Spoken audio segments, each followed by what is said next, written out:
रात का समय था। आकाश में बादल गरज रहे थे और हवा तेज से पेड़ों की शाखाओं को हिला रही थी।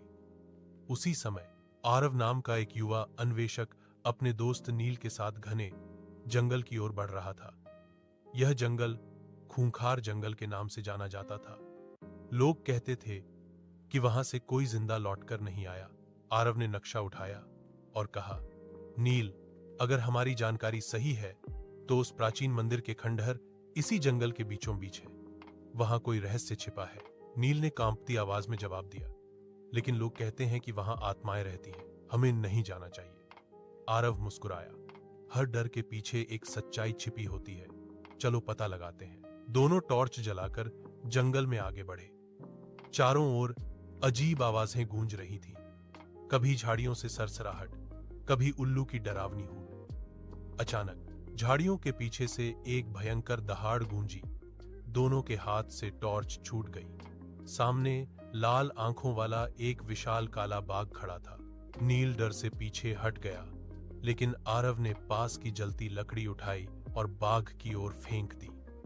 बाघ दहाड़ता हुआ पीछे हट गया और घने पेड़ों में गुम हो गया। दोनों ने राहत की सांस ली और आगे बढ़ गए। करीब 1 घंटे की यात्रा के बाद उन्हें एक पत्थर की सीढ़ियां दिखीं जो नीचे गुफा की ओर जा रही थीं। अंदर घुसते ही दीवारों पर पुरानी चित्रकारी और संस्कृत के शब्द लिखे थे। आरव ने टॉर्च की रोशनी से देखा, जो सत्य का खोजी है वही इस रहस्य को पा सकता है। जैसे ही वे गुफा के भीतर बढ़े, एक रहस्यमयी आवाज गूंजी, कौन है जो मेरे क्षेत्र में आया है? नील डर से कांपने लगा।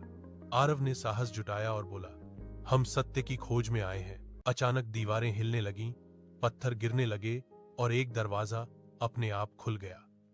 भीतर सोने के बर्तनों और रत्नों से भरा एक कक्ष था, लेकिन उसके बीचों बीच एक पत्थर की मूर्ति थी जिसके माथे पर लाल चमकता नगीना जड़ा था। आरव ने जैसे ही उस नगीने को छूना चाहा, मूर्ति की आंखें लाल होकर चमक उठीं। हवा में तेज गर्जना हुई और दीवारों पर ज्वालाएं नाचने लगीं। आरव ने तुरंत हाथ पीछे खींच लिया। तभी आवाज आई, लालच करने वाला यहां सदा के लिए कैद हो जाएगा। आरव ने सिर झुकाकर कहा, मैं बस सत्य चाहता हूं, धन नहीं। अचानक मूर्ति की आंखों की चमक धीमी पड़ गई और एक रहस्यमयी मुस्कान उभरी। गुफा की दीवारें शांत हो गईं। आवाज आई, तुमने परीक्षा पार कर ली। यह जंगल तुम्हें आशीर्वाद देता है। अगली सुबह जब सूरज निकला, आरव और नील गुफा के बाहर खड़े थे। उनके हाथ में सिर्फ एक छोटा सा प्राचीन पत्थर था जिस पर लिखा था, साहस ही सच्चा खजाना है। दोनों मुस्कुराए और जंगल से बाहर निकल पड़े। पीछे मुड़कर देखा, जंगल अब वैसा डरावना नहीं लग रहा था, बल्कि एक रहस्यमयी शांति से भरा था।